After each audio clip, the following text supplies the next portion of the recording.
กองทัพกรงสำหรับขบวนดังไฮดอมินสักดานปุลมุยในคูบกำนาระบบโลกประเทศไทยตรัมสำหรับทหารประมุยปอนประมุยเรเนในที่กรุงวอชิงตัน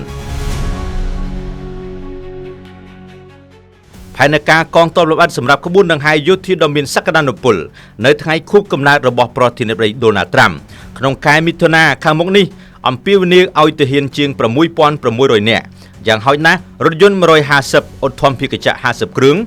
กรมดนตรีจำนวน8ปีនឹងអាចមានជនស៊ីវិល2ទៅ3ពាន់នាក់ឯកសារផែនការដែលទទួលបានដោយ AP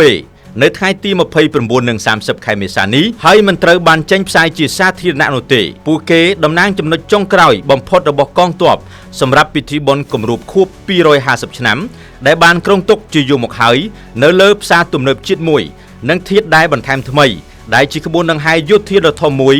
ដែលប្រធានាធិបតីត្រាំចង់បានជាយូរមកហើយ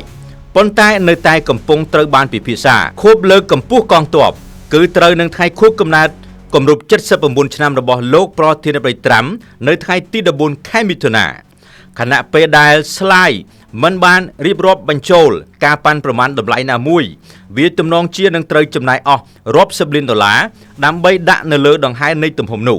ការចំណាយនឹងរាប់បញ្ចូលទាំងការចល័តយានជំនិះសម្ភារៈបរិក្ខារយន្តហោះនិងកងទ័ពទូទាំងប្រទេសទៅកាន់ទីក្រុងវ៉ាស៊ីនតោននិងតម្រូវការថែទាំនិងផ្ដល់ផ្ទះដល់សមាជិកសេវាកម្មរាប់ពាន់នាក់ថែមទៀត